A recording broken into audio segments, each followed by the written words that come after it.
Hi, my name is Noor Abdul Bari. I'm living in Sandy. Last 10 years, I coming to here refugee. I have my family and 5 kids, 3 for him special need. I'm coming to here in the refugee 2015 from Egypt to here because in the Syria have war last time, and I go to Syria from Egypt, and I wait 2 years a refugee in Egypt, and UN bring to here 2015 me and my family, and I start work in the chef 2016. I have a business for catering. I make in the Middle East food and Syrian cuisine. I try to make better for the future. I'm now citizen. Last 3 years or 4 years, I'm citizen, and the whole family also. He's happy to share his personal experience and the experience of his family, because he would want people to understand the challenges that families that have people with disabilities go through, so that they can come up with ways of better helping out in the future. My kids, the old one 25 now, the second one 24, and my daughter 13 years. He, all of it, not speak, not walking. He can't make any self care for him. 5 children, but 3 of them are the ones that have disability. All of them have cerebral palsy, genetic defects, so they can't do anything basically. They can't eat on their own, they can't take care of themselves, so somebody has to do that for them.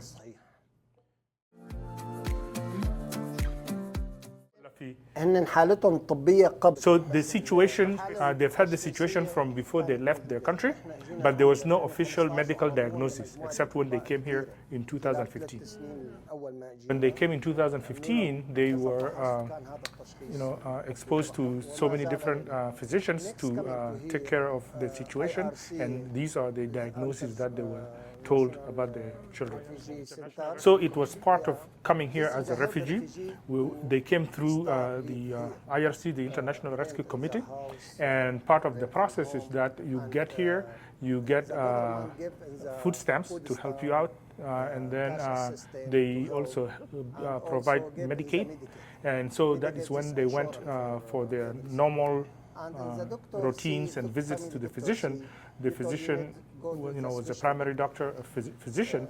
He said, well, I would recommend that you take your children to meet pediatricians, neurologists, and specialty doctors, because these are things that are outside the scope of my training. So that's how the whole thing came about. So it's part of the refugee process. There are so many challenges, and more or adding to those challenges are that someone coming here as a refugee, it's like you don't have the background of how things work here, so everything is kind of new to you, like somebody groping around just not knowing where they're heading. And usually you go to appointments, there has to be at least 3 individuals, just like we are right now, somebody to interpret, somebody to to connect you to the services that you need.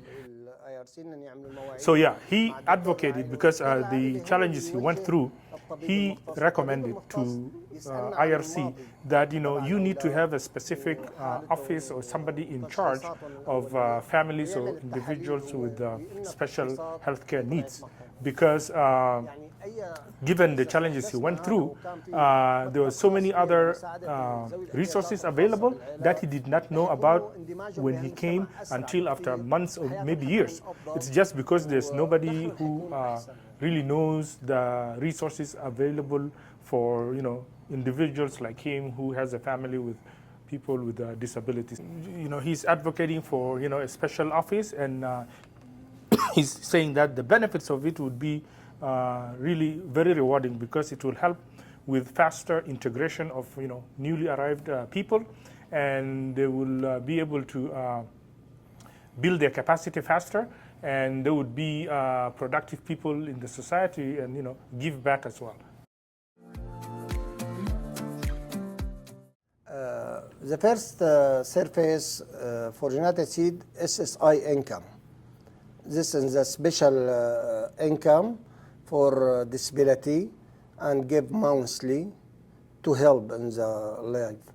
And the second one is the medical assistant, plus in the Medicaid card for insurance, for anything, doctor or anything. And next 7 years or 8 years, I wait in the list program for home care. I start last year for this program. Next 8 years for waiting.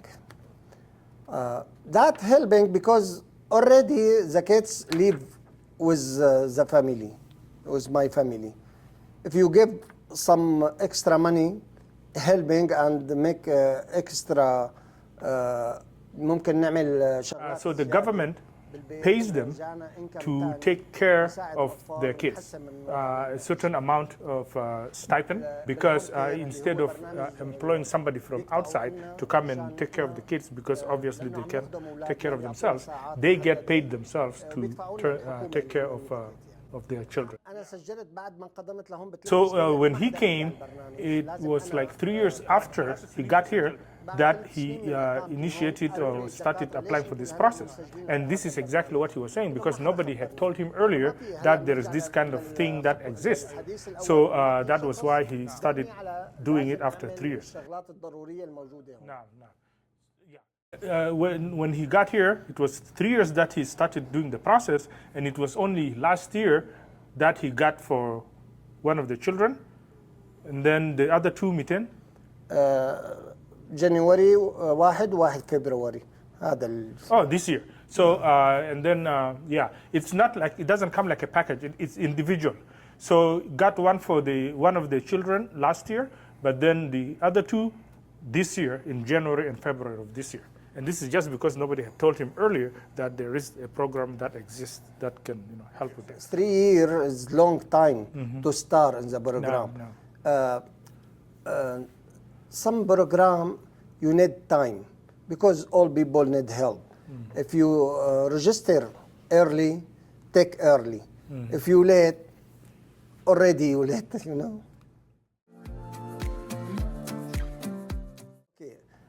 أي واحد بيكون عنده شخص واحد. Anybody or any family that has only one person who has a disability will know or will feel there's enormous burden on the family or on them. This is just one. Now imagine you have 2 or 3 people with disability. You can imagine the impact, you can imagine the burden on the family. And now the mother. Is the mother going to be a mother to 3 children with disability? Or she's going to be playing the role of a physician? Because the care that the children need sometimes is not just like a regular parent sometimes can do. You have to get some training to be able to provide some of the services that people with disabilities have. So you will find that the mother is just not playing the role of a mother, but playing the role of a physician or a doctor, taking care of the children. Social life will change 180 degrees completely. You will not have that kind of life that most normal people enjoy, where you socialize with friends and other people and stuff like that. You will not have the luxury of having time to go visit people, go out for recreation, things like that, because you are bound by just being there to be able to provide services.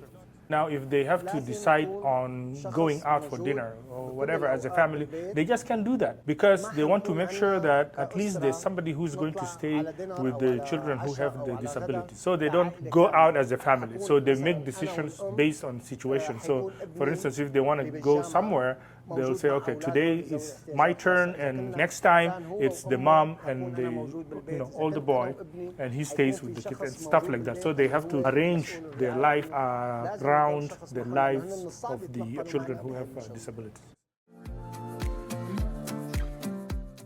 The impact of language and culture was a significant barrier to be able to, for him, in both ways, for him to be able to communicate clearly what the needs are and what the requests are, and for the other side to reciprocate, for instance, to give back and stuff. So this has been a barrier and has been a challenge when it comes to culture and language.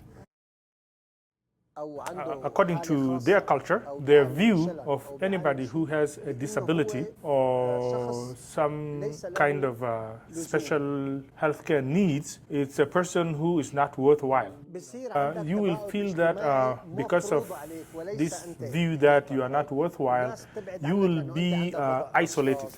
And it's not isolation that you choose because you don't want to be with other people, but it's isolation that is imposed on you because nobody just wants to be around you because the way they view you.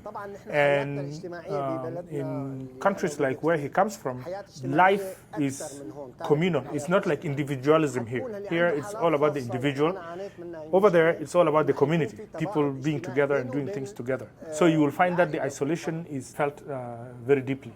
But here, in the United States, the good thing is that the country is built or structured in such a way that there are services for these kind of people who are experiencing disability or whatever it is. There are services available for them. The nice thing about this country is that when you are here with someone who has a disability, you don't feel the burden you feel when you're home, because the services you see around you will just make you feel that this country is trying to help people who have disabilities.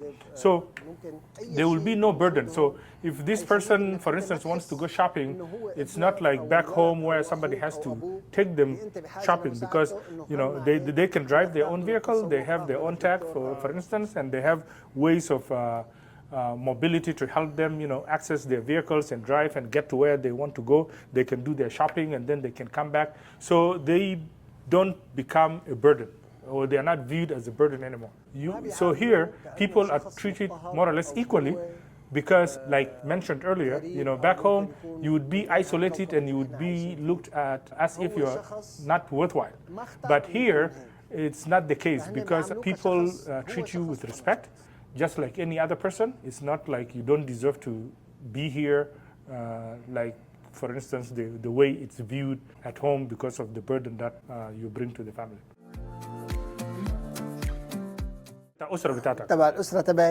If there was one aspect that he would change in his family's life, it would be if he had the ability, he would have preferred that his children were born in this country, not in his home country or native country, because of the services that are available here. They would not have waited all these years before receiving the services. So if there was one thing that he would have changed, he would have really made sure that all his children were born here. In the beginning, he and his wife, they did not have the patience required to be able to care for children with disabilities.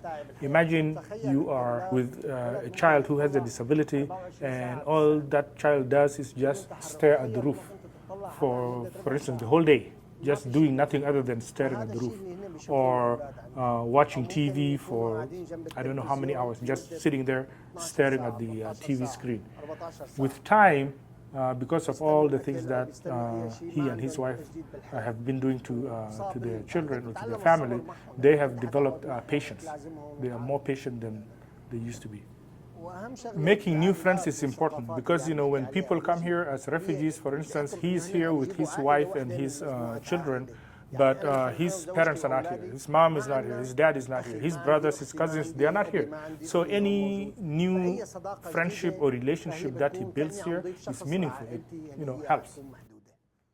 it helps to motivate them because if someone, saying, for instance, people want to help people who are new or who are experiencing challenges, and if you are providing any kind of assistance without expecting anything in return, that motivates them so much because where we come from, there's no service for free. There's something in return for something. You don't just help people. But here, if you just get this kind of assistance, it's very motivating. And all these things give them the hope. And hope is very important for someone's life to go on.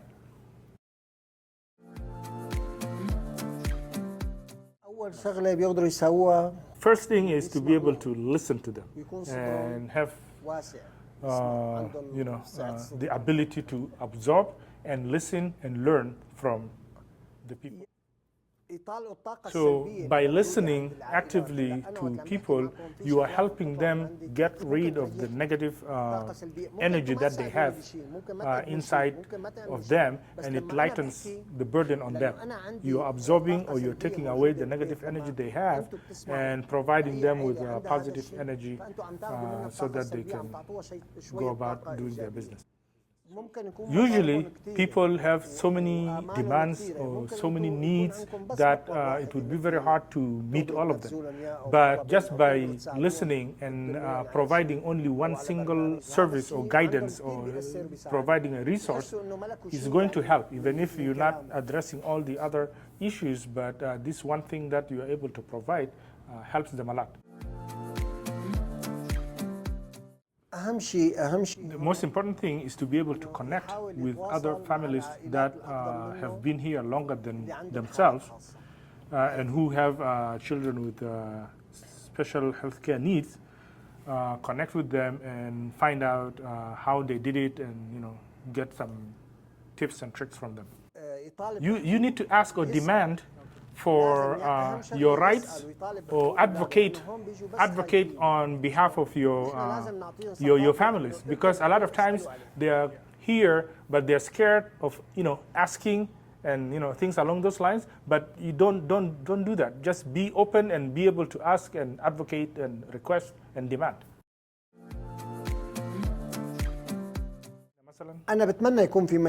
He is not officially part of any group, but he would like to see that there is, for instance, group for people with special healthcare needs or for their parents. For instance, people who have the same or similar experiences can form like a WhatsApp group or Facebook group or whatever it is, so that they can exchange their experiences and learn from one another's experiences, things along those lines. So this is something that he would like to see happen.